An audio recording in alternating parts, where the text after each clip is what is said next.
All right, welcome, ladies and gentlemen, back to another episode of DFS Morning News, where we discuss all of the most important news and events from the world of daily fantasy sports.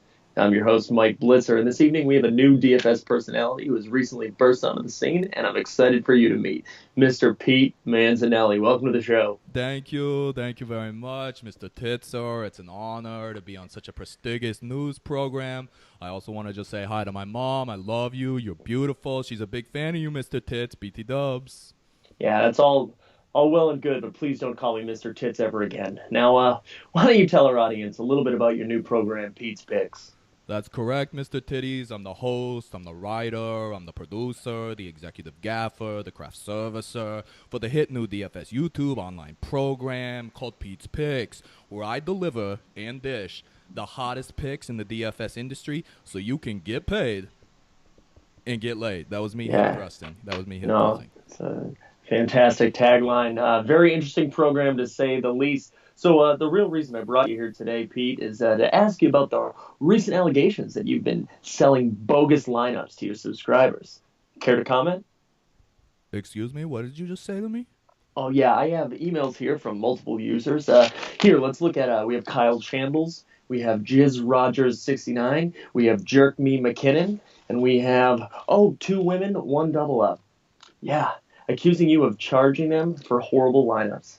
They claim to have lost hundreds of dollars in both Pete'z Pickz, subscriber fees, and contest entries. So again, feel free to comment on this, Pete. Those emails are like clearly superimposed with like a service like Microsoft Paint. And also secondly, I just like to say I came here under the goodness of my heart to promote my show under the auspices of symbiotic relationship with me getting promotion and more subscribers. And yet now it appears that you have betrayed my trust and have tried to reveal my proprietary emails. I am pissed off. Out of the goodness of your heart to promote a show? Those things don't go together, mans. Well, listen, I think it's important that you're here because the DFS community needs to be aware of your behavior. The DFS world has enough legal issues going on right now. We can't afford stuff like this. Some of your claims in these emails are truly deceitful. Look, how about this? If none of this is true, then you should be able to just give us a good pick right now for week 8. Give us a winning play. If you're this legitimate DFS guy, let's give us some advice. Okay, like I research fantasy sports 14 hours a day. I am a legitimate tout. I don't know what tout means, but it sounds cool. And but to be honest, week 8 is like a weird week, it's tricky. It's like, do you pay up for running back? Do you pay down for the value? I mean, Devonta Booker, a really good spot. But first and foremost, I recommend scaling back your bankroll this week and maybe only having 80% in play instead of 85%. I mean, that's an absurd amount to have play in a given week. Give us a pick, Manzinelli. You're failing the test. Okay, this is a test. It's like I'm in school. Goodness, am I going to put an apple on your desk, teacher? I mean, come on. But here's one for you. Fantasy Aces, great site. You guys should pay me. I just promoted you. But I like paying up for Le'Veon, for whom the bell's toll. Great pick.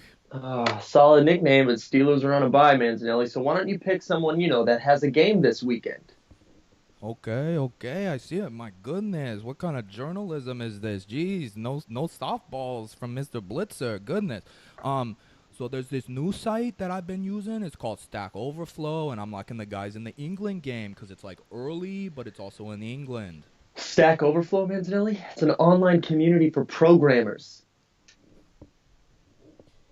Where are you going?